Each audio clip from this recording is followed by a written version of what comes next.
करीबन 35 मिनट तक करते हैं, उसके बाद देखेंगे जहाँ तक चल रहा है। ठीक है, कौन सा क्लास चल रहा है? कौन सा क्लास चल रहा है? तीसरा का दूसरा सब्जेक्ट दूसरा में। क्लास सब्जेक्ट का नाम क्या है? सब्जेक्ट का नाम क्या? जोर से बोलिए।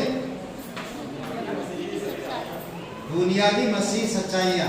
ओके, और आज हम लोग भाग अध्याय 2 में हैं, क्लास तीसरा है। सही है शकुंतला। आज हम लोग देखेंगे, हम लोग पिछली बार क्या देखा? बाइबल क्या था? बाइबल क्यों परमेश्वर का वचन है, कैसे साबित करें? करेक्ट, भौगोलिक तौर पे और अलग अलग तरह से, साइंस, अंतरिक्ष के द्वारा, पृथ्वी के द्वारा, अलग अलग चीजों के द्वारा हम लोग बाइबल को कैसे देख सकते। पहले भाग में जो हम लोग सीखा नहीं, और कई सारे साइंस लोग बाइबल पढ़ते थे और उनको पता चला जब बाइबल पढ़ा तो वो लोग जो रिसर्च किया था, जो लोग खोज निकाला था, उससे पहले बाइबल में दर्ज था, उससे पहले बाइबल में लिखा हुआ था। तो उनको कैसे मालूम पड़ा? तो परमेश्वर की पवित्र आत्मा के द्वारा उनको प्रेरणा मिला था। 2 वचन बताइए तो पिछले क्लास में सब सच्चाई का वचन, 2 वचन याद कर निकालिएगा नहीं, कुछ देखिएगा नहीं। 2 वचन जो प्रमाण देता है कि बाइबल परमेश्वर की प्रेरणा से रचा गया और बाइबल का वचन परमेश्वर का क्या है? श्वास। 2 वचन बताइए।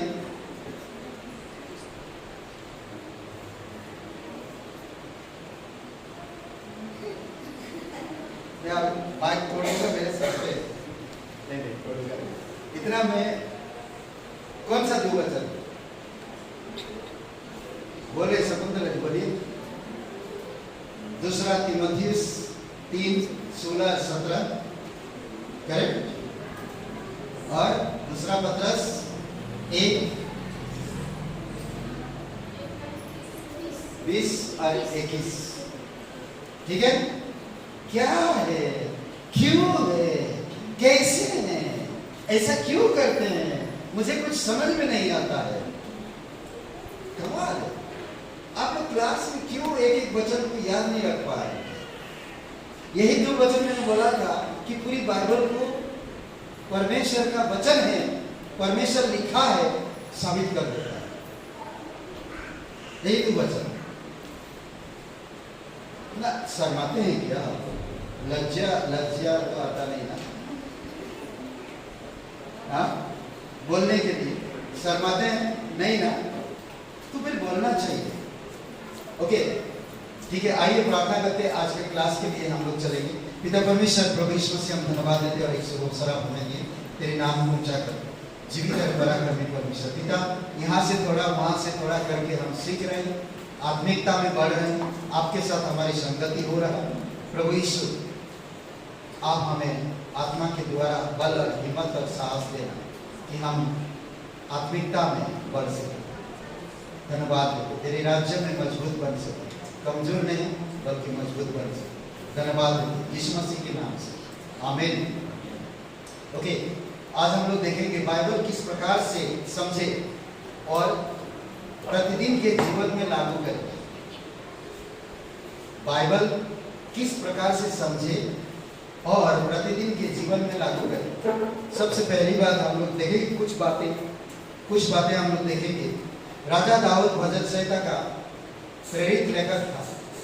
भजन संहिता 119 और वचन 18 में कहता, मैं, आपके पास किताब है, इसका किताब है, किसके पास है? ऊपर करिए किताब है, ऊपर करिए किताब। 1 2 3 4 5 6 7 1 2 3 4 5 6 किताब है।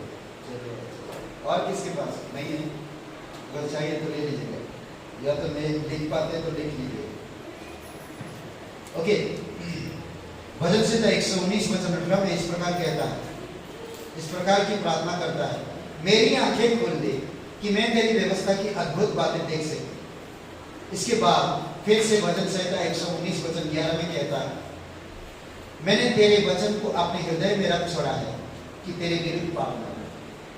2, मेरी आंखें खुल दे और मेरे हृदय तेरे वचन को रख कि मैं तेरे विरुद्ध पाप न करूं। आंखें हमारी निर्मल होनी जरूरी है। आप क्या देख रहे हो? देखने के बाद क्या विचार होता है वो अंदर से उत्पन्न होता है। समझ रहे हैं? मन की विचार परमेश्वर जानता है। आप देखा फिर विचार क्या आया वो इम्पोर्टेंट। आप अगर आत्मिक चीज को देखोगे, परमेश्वर की व्यवस्था को देखोगे, परमेश्वर के नियम को देखोगे, परमेश्वर की चरित्र स्वभाव को देखोगे, परमेश्वर की दुनिया को देखोगे, तो परमेश्वर की जैसा सोचोगे। समझ रहे? ओके, आगे बढ़ते हैं। मैं जल्दी जाऊंगा आप लोग। मैं आपको स्पष्ट तौर पे कह सकता हूं कि यदि एक मसीह व्यक्ति परमेश्वर के वचन को जानना, प्रेम करना और लागू करना और मानना नहीं सीख सकता, तो वह कभी भी एक विजयी मसीह नहीं बन सकता। क्या बोल रहा? वचन को जानना, प्रेम करना, लागू करना, मानना नहीं सीख सकता, तो वह कभी भी एक सफलता मसीह नहीं बन सकता। मानना, वचन को जानना, प्रेम करना वचन से, लागू करना अपने जीवन में, वचन का पालन करना सीखना इंपॉर्टेंट, तभी वो एक सफल मसीह हो सकता। हो सकता आपके जीवन में बहुत बड़ा प्रॉब्लम है, आप प्रॉब्लम की वजह से हो सकता है कि आप परमेश्वर को सही ढंग से नहीं देख रहे। आप प्रॉब्लम को मत देखो, आप प्रॉब्लम के लिए मत आओ। प्रॉब्लम अपनी जगह पे है, आप परमेश्वर को जानो, परमेश्वर के वचनों को जानो। समझ रहे? कभी कभी हम यहाँ पर राकेश जी है, राकेश जी की एक बहुत बड़ी प्रॉब्लम है, उनकी बेटी चल नहीं सकती है, बोल नहीं सकती, कोई चीज पकड़ नहीं सकता। हम लोग काफी दिन उससे प्रार्थना कर रहे हैं और परमेश्वर की क्या विचार हमें नहीं पता, बट फिर भी राकेश जी आते हैं और उनका विश्वास को हम देख नहीं दिए। परमेश्वर के प्रति जो उनका प्रेम, जो लगन है, उनके पास एक बहुत भारी बोझ है।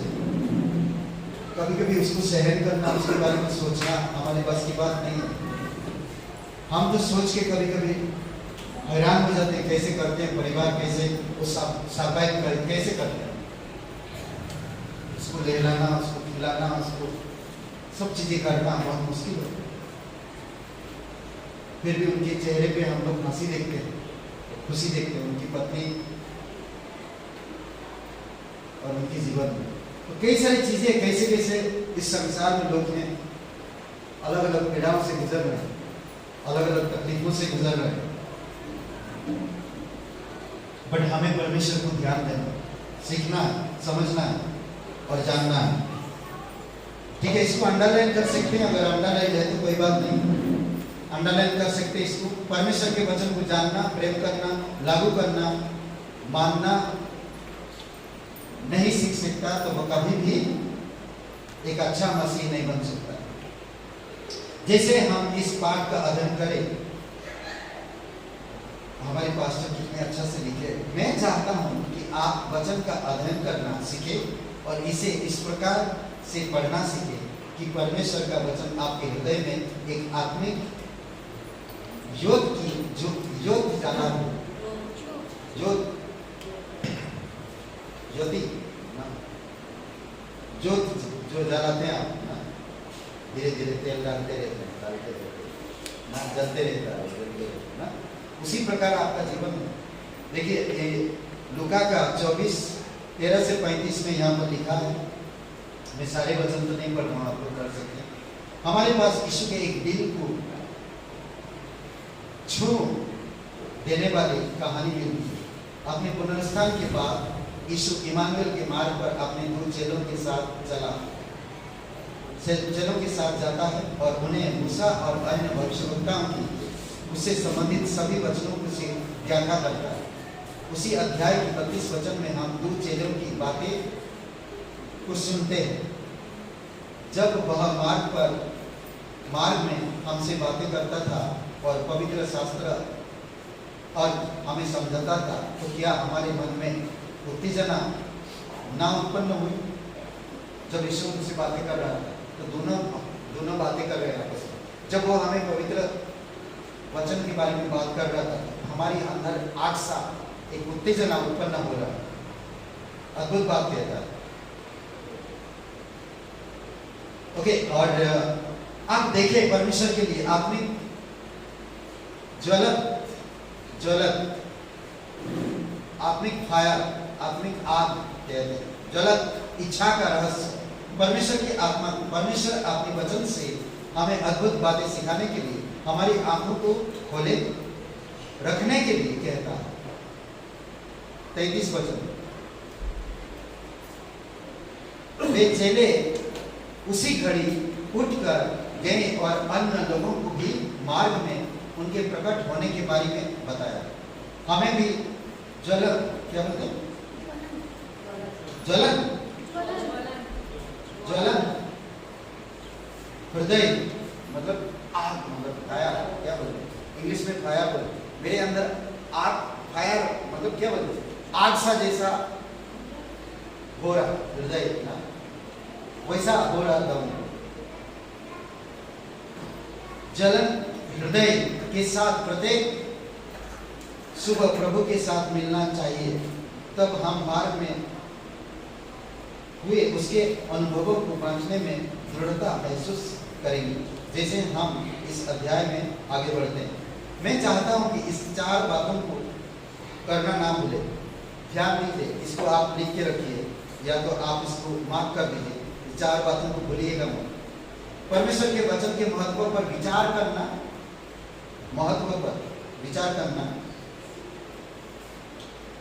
परमेश्वर के वचन को प्रार्थना पूर्वक अध्ययन करना और सच्चाई पर मनन करना। ओके, परमेश्वर के वचन को प्रार्थना पूर्वक अध्ययन करना और सच्चाई पर मनन करना। तीसरा,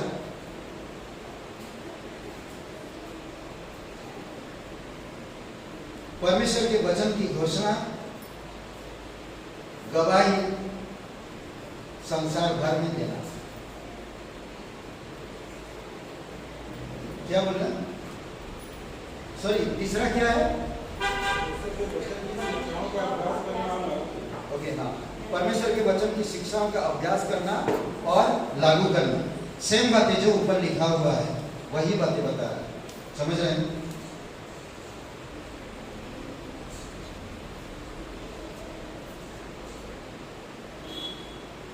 परमेश्वर के वचन की घोषणा करना और गवाही संसार भर में देना, ये 4 बातें महत्वपूर्ण है।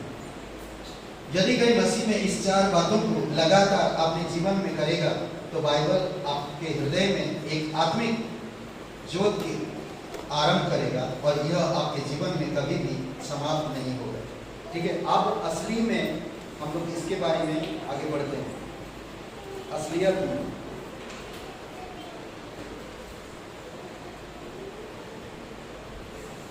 ओके, सबसे पहली बात हम लोग देखते हैं। पहली बात में बहुत सारे पॉइंट्स आएगा, ठीक है, बाइबल के बारे में।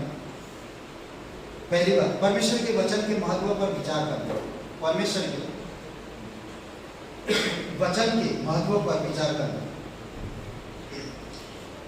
यह केवल तभी होता है जब हम परमेश्वर के वचन के महत्व की सराहना करते हैं कि हमारे जीवन में उसके वचन को लिखने और लागू करने की इच्छा रहेगी।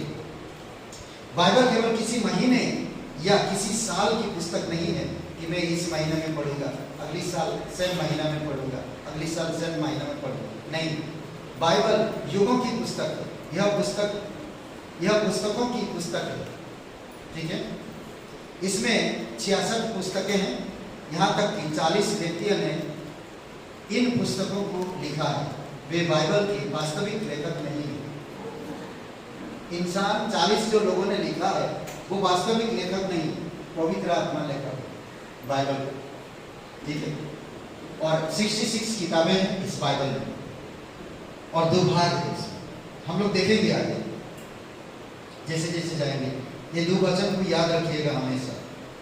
परमेश्वर की पवित्र आत्मा इन सभी 66 पुस्तकों का लेखक है, याद रखिए, इसको अंडरलाइन कर दीजिए। दूसरे तीमुथियुस 3:16 कहता है संपूर्ण पवित्र शास्त्र परमेश्वर की प्रेरणा से लिखा गया है। इसमें कोई इंसान का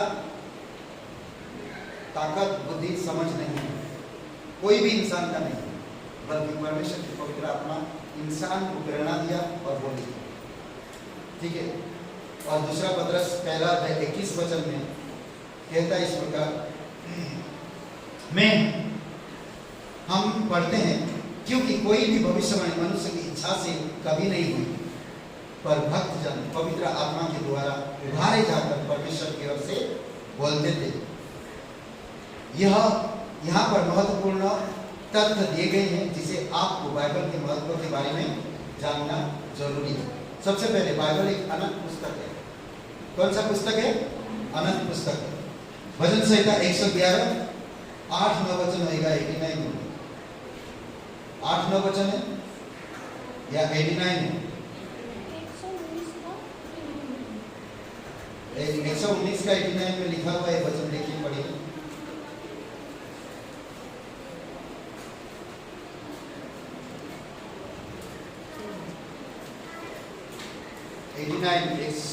यहोवा तेरा वचन आकाश में सदा तक से रहता।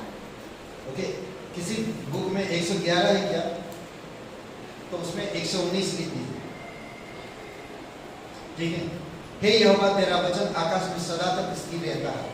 परमेश्वर का वचन कभी नष्ट नहीं होगा, आप सभी जानते हैं, ठीक है।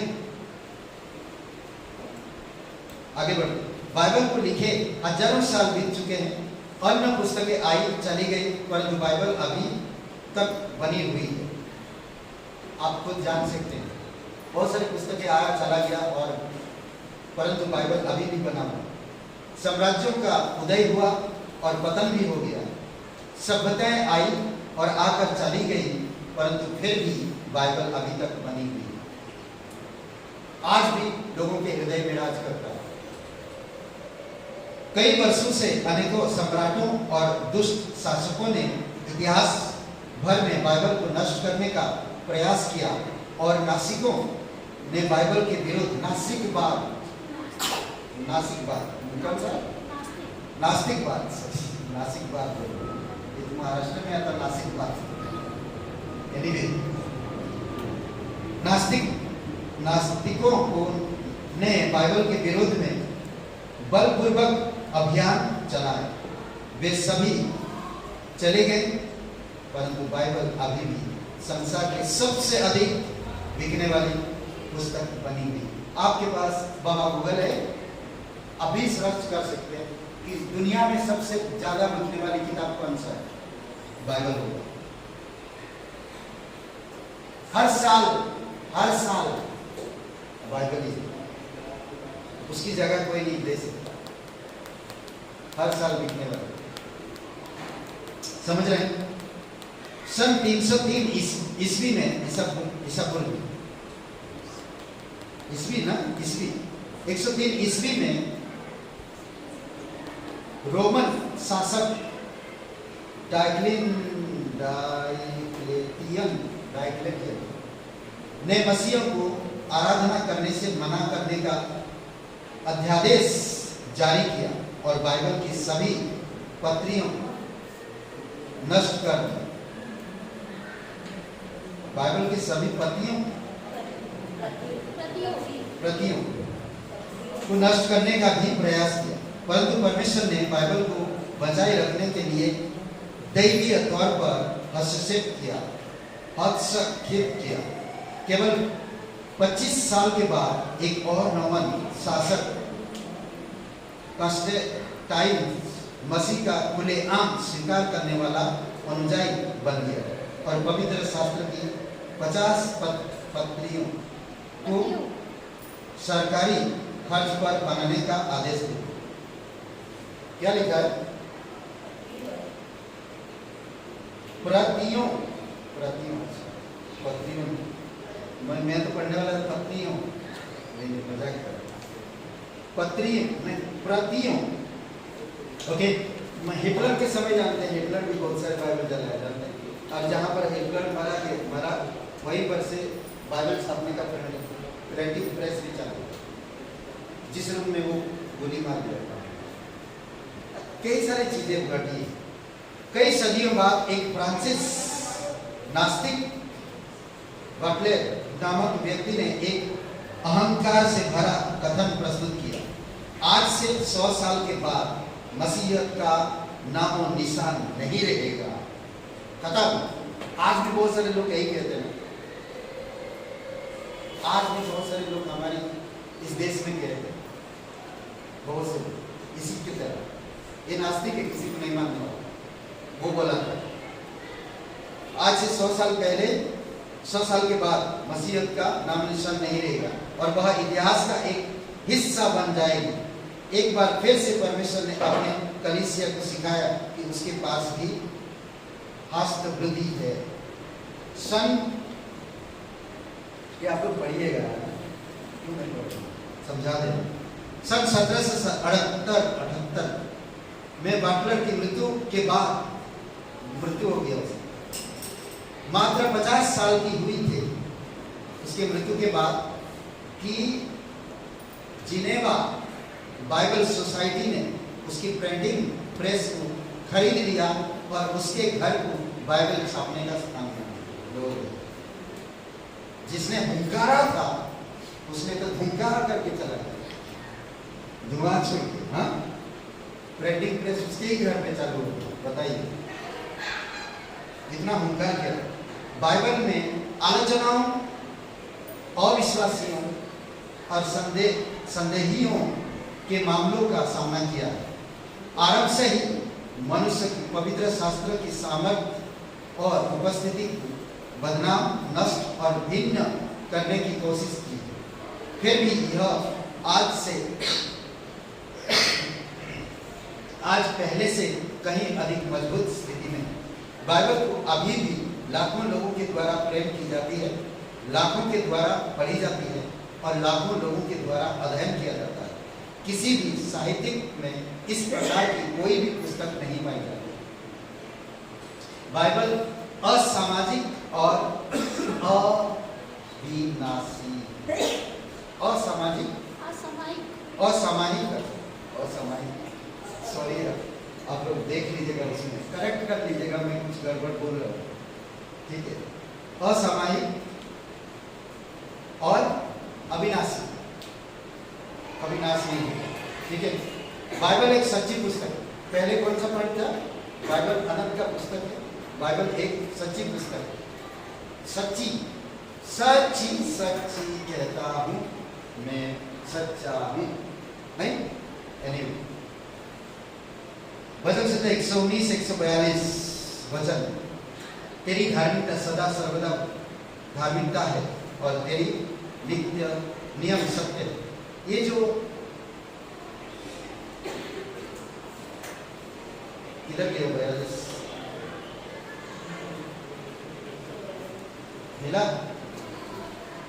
तेरा धर्म सदा का धर्म है और तेरी व्यवस्था सत्य है।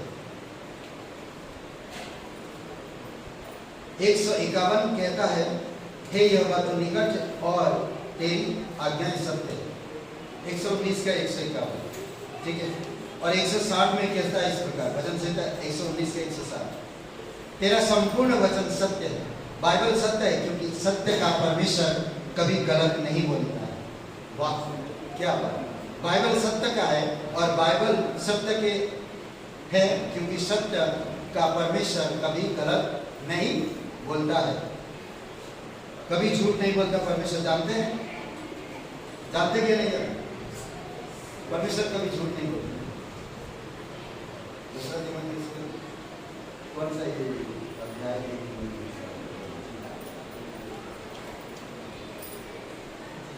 ओके, यदि आप पुराने नियम को पढ़ेंगे तो आपको ये कथन मिलेगा, प्रभु का वचन या परमेश्वर का वचन, या प्रभु ने कहा या परमेश्वर ने कहा।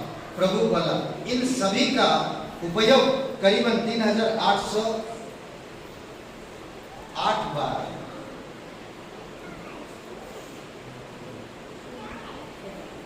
लिया गया, किया गया, 808 बार किया गया।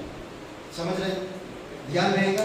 प्रभु ने कहा, प्रभु ने बोला, या परमेश्वर ने, यहोवा ने कहा, ये जो शब्द है 3808 बार। वाह, ठीक है। यदि आप बाइबल में दिए गए किसी भी स्थान या जगहों का बारे में पूरा तात्विक खोजों पर लिखी गई किसी भी पुस्तक को पढ़ेंगे तो आप पाएंगे कि पूरा तत्ववादी क्या लिखा है?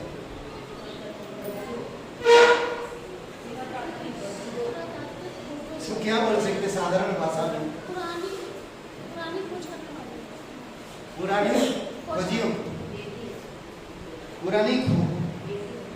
पुरानी खोजों ने बाइबल को सैकड़ों ऐतिहासिक यथार्थता की पुस्तक की है। आज भी जो नया जन्म प्राप्त किए हुए मसीह वैज्ञानिक हैं, वे सैकड़ों कॉलेजों और विश्वविद्यालयों के परिसरों में बात करते हैं और बाइबल की आश्चर्यजनक वैज्ञानिक यथार्थताओं पर बड़ी भीड़ के सामने चर्चा करते हैं। समझ रहे हैं? बाइबल एक खजांची की पुस्तक है, खजाने की पुस्तक है, खजाने की पुस्तक है।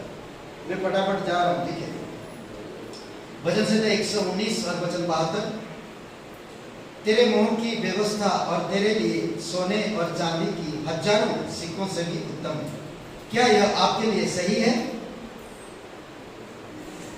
क्या बोलते? परमेश्वर हम में से प्रत्येक विश्वासी को सहायता करे कि हम भी ऐसा कर सके।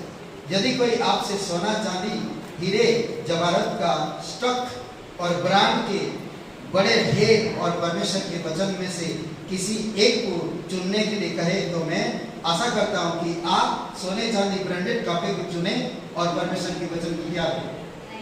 यही लिखा है। क्या लिखा है? हिचकिचाएंगे नहीं, परमेश्वर के वचन को चुनिए और उसी को ही मानिए। सोना, चांदी, दान दौलत एक खत्म हो जाएगा, कुछ फायदा नहीं होगा। चोर चुरा लेगा, सिंह लगा कि चोर चुरा ले जाएगा, कीड़े काई लग जाएगी, परंतु परमेश्वर का वचन जला दीजिए, नष्ट कर दीजिए। कितने आए, कितने चले गए, आज भी आप और मैं सुन रहे। ये है परमेश्वर का वचन। वाह, क्या अद्भुत है ना? है कि नहीं अद्भुत? ओके, आप लोग पूरा पढ़िएगा, ठीक है। पॉइंट नंबर 1 में कर लो, ठीक है। यहाँ पर एक सच्ची कहानी है। हमारे एक पुराने मिशनरी में से एक मिशनरी एक पूर्व साम्यवादी देश में जा रहे थे। सीमा शुल्क विभाग पर अधिकारियों ने उन्हें रोक लिया और उससे उनका ब्रीफकेस खोलने को कहा। ब्रीफकेस खोलने के लिए कहा, ठीक है। कहीं जा रहे थे मिशन के लिए, क्या सैनिकों ने उसे पकड़ लिया। उन्हें क्या मिला? उन्हें उनकी बाइबल में पूछताछ में उन्होंने उनसे पूछा कि क्या वे सोना या चांदी जैसे कोई बहुमूल्य वस्तुएं लेके जा रहे हैं। उस मिशनरी ने बाइबल की ओर इशारा करते हुए कहा, असली सोना इस पुस्तक के पृष्ठों में पाया जाता है। मुझे सोने की जरूरत नहीं। पास्टर सिवेली के बारे में जानते, वही का काम है। वो कोट एक पहने थे, कोट के पॉकेट में वो कहाँ पर बाइबल लेकर नहीं जा सकते, तो ऐसा ही कोट नीचे से ऊपर तक पहने, उसमें पकड़ ही पकड़ पूरा बाइबल ही भर दिए थे उसे। किधर भी वो सैनिक हाथ लगा, बाइबल निकाल, ये किया, उधर ये किया, किधर भी जा बाइबल ही बाइबल, पूरा बदन में बाइबल ही था। करीबन वो बता रहे थे 60 या 55 या 60 बाइबल ही था उनके सारे ले जा रहे हैं। उन्हीं की कहानी बता रहे हैं। उनके सूटकेस में क्या मिलेगा? यही सब चीज और कोई भी चीज नहीं मिलेगी, यही मिलेगा। कपड़ा मिलेगा, एक दो कपड़ा मिलेगा, बाइबल मिलेगा। बड़ा सूटकेस, मस्त बढ़िया सूटकेस। हमें मालूम है, हम लोग जब पास्टर और उनके साथ 4 साथी जेल में थे उधर उड़ीसा,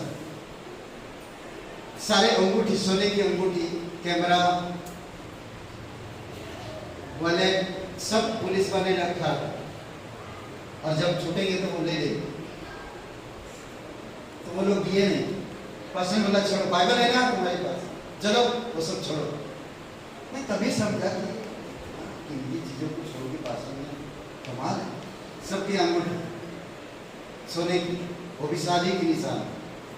छोड़ो, चलो वापस नहीं लेना हो सकती। हमारे पास बाइबल है ना, चलो निकालो। अद्भुत है ना? इशारा करते हुए असली सोना इस पुस्तक में है। जिसका अधिक हम बाइबल का अध्ययन करेंगे, उतना ही अधिक हम परमेश्वर के खजाने के तथा अपने जीवन के लिए उद्देश्य को खोजेंगे। मूडी बाइबल संस्था के पूर्व अध्यक्ष डॉक्टर लैमसन ने बाइबल के बारे में कहा, इस पर ध्यान से विचार करें, प्रार्थना पूर्वक इसका अध्ययन करें, आपके दिल की गहराइयों में इसकी आज्ञाएं बसने दें, इसके रहस्यों पर सोचें, इसके इतिहास को हल्के में ना लें। कोई भी इसके बारे में सप्रेम या अच्छी तरह से सोच सकता है। इस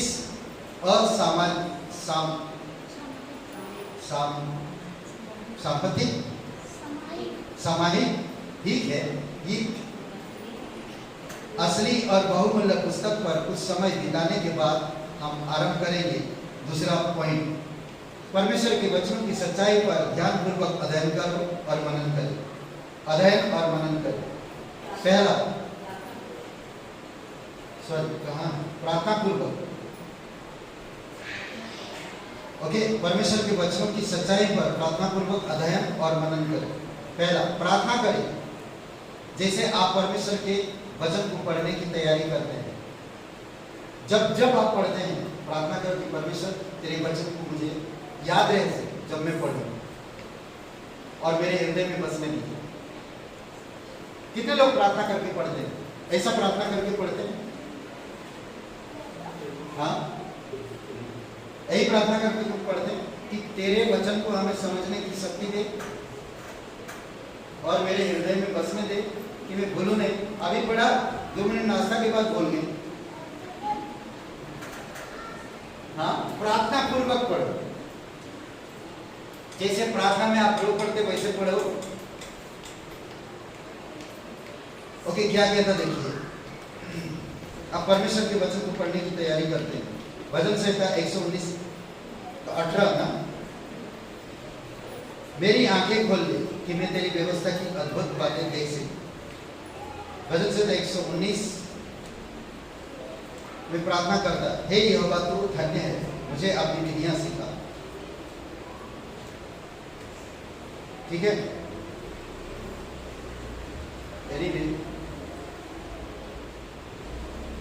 यहाँ पर 2 वचन, 18 वचन, 119 का 18 और 119 का 12।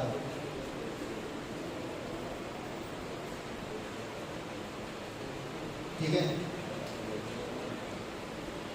हो सकता है आपकी शारीरिक आंखों को रोशनी 20-20 हो सकती है, 20-22 है,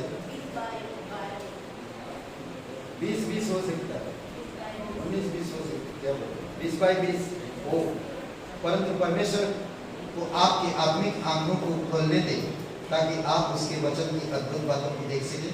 यीशु पुनरुत्थान के बाद अपने बचे हुए चेलों के बीच ऊपर रोटी कोठरी में प्रकट हुआ। लूका का 24:45 कहता है, तब उसने पवित्र शास्त्र बुझने के लिए उनकी समझ खोल दी। ये आंखें खुलने के लिए नहीं कहो, ये आंखें ऑलरेडी खुला हुआ, आत्मिक आंखें खुलने के लिए कहो।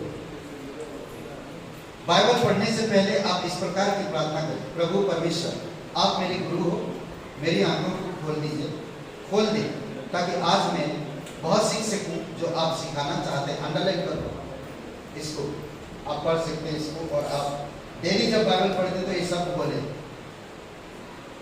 जब आप प्रार्थना करेंगे तो हमारी आत्मिक आंखें खुल जाएगी, हमारे हृदय हमारे उभारे जाएंगे, और हमारे मन परमेश्वर के वचन को समझने के लिए प्रकाशित किए जाएंगे। ठीक है, अद्भुत है ना? सही है, समझ पा रहे हैं? किताब के साथ चल रहे हैं आप लोग। दूसरा, आज बाइबल के जिस भाग को पढ़ना और अध्ययन करना चाहते हैं उसे चुन ले जहां पढ़ेंगे। बाइबल की पुस्तक को 2 भागों में बांटा गया है। 2 भागों। पहले भाग को पुराना नियम कहा जाता, और परमेश्वर के द्वारा प्रेरित किए गए भविष्यवक्ता में भविष्यवक्ता और प्रभु यीशु मसीह के जन्म से पहले लिखी गई बातों का संग्रह पाया जाता है। ओके, यहाँ पर पुराने नियम 39 पुस्तकें हैं। ओके, इनमें से उत्पत्ति से लेकर व्यवस्था विवरण तक नियम की 5 पुस्तक, व्यवस्था की 5 पुस्तक, सृष्टि की रचना, मानव जाति का आरंभिक इतिहास, एसो से एस्तर 12 इतिहास की पुस्तकें हैं। याद रखिएगा, आपको बहुत इंपॉर्टेंट है, समझ रहे हैं? ये चीजें जरूरी है, याद रखना। एसो से एस्तर 12 इतिहास की पुस्तकें, यहूदी राष्ट्र का इतिहास, आयुब से श्रेष्ठ गीत, बुद्धि साहित्य की 5 पुस्तकें, 5 है। एसाया से दानियल तक प्रमुख भविष्यवक्ताओं की, यानी कि बड़े नबियों की 5 पुस्तकें, और होशे से लेकर मलाकी तक छोटे भविष्यवक्ताओं की 12 पुस्तकें हैं। और ये छोटे नबी कहा जाता है, छोटे नबी बड़े नबी। ठीक है, तो ये टोटल हो जाता है 39 पुस्तकें। समझ रहे? ये पुराने नियम को दर्शा रहा है कि बाइबल का दूसरा भाग नया नियम के तौर पर जाना जाता है, जिसमें यीशु के जन्म के बाद यीशु और सेवकाई की पुस्तकें पाई जाती हैं। यीशु और उसकी सेवकाई के बारे में, उसके बाद जो सेवकाई हो। नया नियम में 27 पुस्तकें पाई जाती हैं, जो इस प्रकार से है। मत्ती से यूहन्ना 4 सुसमाचार आपको करना है प्रचार। वाह वाह, बढ़िया शायरी हो गया है। 4 सुसमाचार आपको करना है प्रचार, बस समझ गए? ओके, यीशु के जीवन से संबंधित ऐतिहासिक पुस्तकें 4। प्रेरितों के काम, प्रथम सदी कलीसिया पर लिखी गई एक ऐतिहासिक पुस्तक। इतिहास का एक ही किताब है, प्रेरितों के काम की किताब। रोमियो से इब्रानी तक पौलुस के द्वारा लिखी गई 14 पत्री यीशु के बारे में, उद्धार और कलीसिया। याकूब से यहूदा 7 सामान्य पत्री, सामान्य अन्य लोगों के लिए अलग अलग लोग लिखे। प्रकाशित वाक्य, भविष्यवाणी एक ही पुस्तक, अंत के समय की घटनाओं पर शिक्षा। नोट, थोड़ा सा यहाँ पर नोट दिया गया, ध्यान दीजिए। कई विद्वानों का यह दृष्टिकोण है कि पौलुस ने इब्रानियों की पुस्तक को लिखा है, परंतु कई अन्य इसके बारे में ऐसा नहीं सोचते। यहाँ पर हमने इब्रानियों को पौलुस की पत्रियों के अंतर्गत वर्गीकृत किया है। ठीक है। तीसरा, संपूर्ण परमेश्वर के वचन को पढ़ना और अध्ययन करना। तो क्या समझे? कितनी किताबें पुराने नियम में? पुराने नियम में कितनी है? 39। नया नियम में कितनी नबियों की, बड़े नबियों की कितनी किताबें हैं? 5। कविता की कितना किताबें हैं? आयुब से श्रेष्ठ की 5। 12 छोटे नबियों की किताब। सुसमाचार की कितना किताबें हैं? 4। इतिहास के नया नियम में कितना किताब है? 1। पेड़ों के काम की किताब। भविष्यवाणी की कितनी किताबें हैं नया नियम में?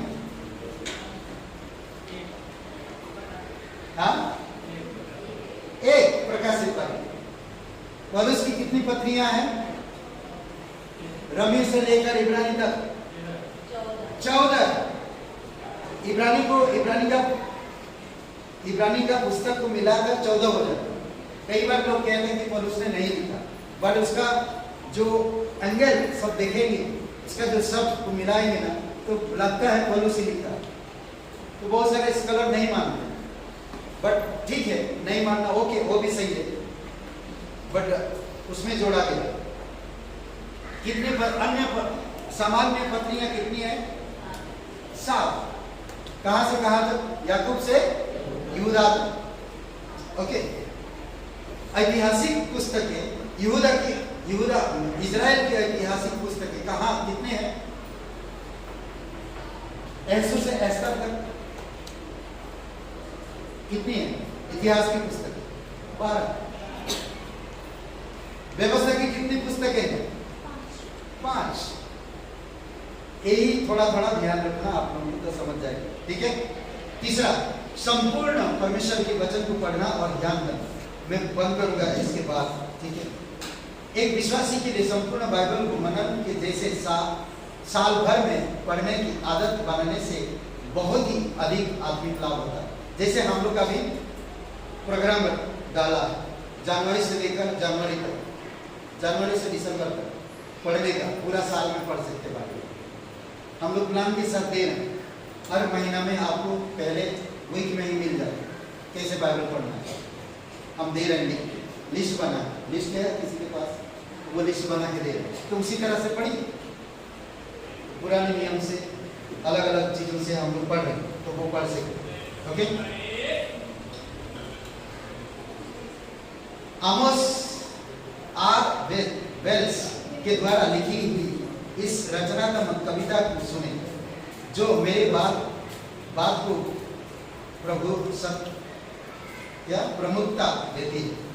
मैंने सोचा कि मैं अपनी बाइबल को जानता हूँ, थोड़ा थोड़ा पढ़ा,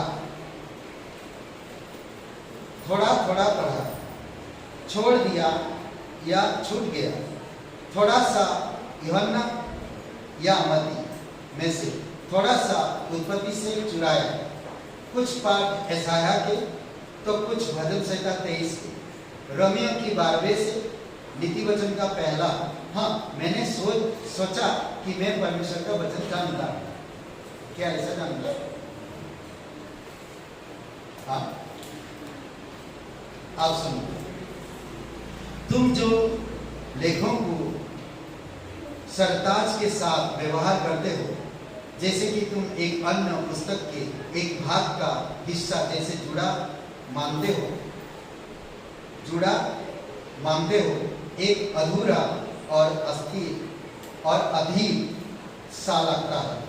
मैं याचना करता हूं कि सुयोग प्रक्रिया की कोशिश करो, एक योग्य और स्थिर दृष्टिकोण की कोशिश, और तुम अधिक उत्साह से झुकोगे जब तुम बाइबल को पढ़ोगे। मेरे विचार से बाइबल को आपको निर्देशित करने वाले किसी तंत्र के साथ पढ़ने में अधिक लाभ प्रदान करेगी। तंत्र जैसे हम लोग लिस्ट देते हैं ना, या डेली ग्रेड मिलता है, कई प्रकार हम लोग व्हाट्सएप में ग्रुप में डालते हैं डेली ग्रेड, उसमें भी आप साल भर में बाइबल पढ़ सकते ग्रुप में, समझ रहे हैं? उसमें एक टॉपिक रहता है, एक शीर्षक रहता है, एक वचन रहता है, और साल भर का पढ़ने का भी बाइबल रहता है। कितने लोग पढ़ते हैं? ठीक, हमारा काम देना, आपका काम नहीं करना। मजाक कर रहा हूं। कई प्रकार के विभिन्न तरीके तैयार हैं। आइए मुझे इस अपना तरीका आपके साथ साझा करता हूँ। विपासकाल बता रहे हैं, प्रत्येक सुबह तुम्हें पुराने नियम से 3 अध्याय और नए नियम से 2 अध्याय पढ़ने की कोशिश करता हूँ। इनका प्लान, इससे मुझे सहायता मिलती है कि मैं प्रत्येक वर्ष पुराने नियम को पढ़ सकता हूँ और नया नियम एक साल में कई बार पढ़ लेता हूँ। मेरे पहले के अव्यवस्थित पढ़ने की तारीखों से मैं अक्सर सालों तक कुछ पुस्तकों को छोड़ दिया करता था। कभी कभी मैं बाइबल की किसी पुस्तक या उसके किसी विषय को पढ़ने, अध्ययन करने और मनन करने के लिए कुछ सप्ताहों को लेता हूँ। आपको मात्र 30 से 40 मिनट की आवश्यकता होती है कि आप बाइबल के कुछ अध्ययन को प्रत्येक दिन पढ़ें। परमेश्वर आपसे क्या कह रहे हैं उस पर ध्यान करें और मनन करें, फिर उसे अपने जीवन में लागू करें। समझ रहे हैं? तो इस तरह से पढ़िए। मालूम पड़ा कहीं होगा, अरे मैंने आज उधर यूट्यूब में देखा है बच्चा, वही पढ़ लिया, आज मैंने पढ़ा बच्चा। फिर काल जब आया कैलेंडर में लगा के वचन पढ़ लिया, हो गया, एक ही वचन पढ़ के बोला पूरा पढ़ लिया। कोई प्लानिंग नहीं, कोई योजना नहीं ना, कुछ भी नहीं। ओके, यहाँ से मार्क रखिए, परमेश्वर के वचन पर मनन करना। नेक्स्ट से हम लोग जारी करेंगे, ठीक है। पिता परमेश्वर प्रभु यीशु मसीह हम धन्यवाद देते हैं, आपकी स्तुति महिमा करते हैं इस क्लास के लिए, आने वाले समय में लोग सीखने में मदद करें। धन्यवाद, यीशु मसीह के नाम से आमीन। ओके, एक सवाल है, आपका जो पहला क्लास आपकी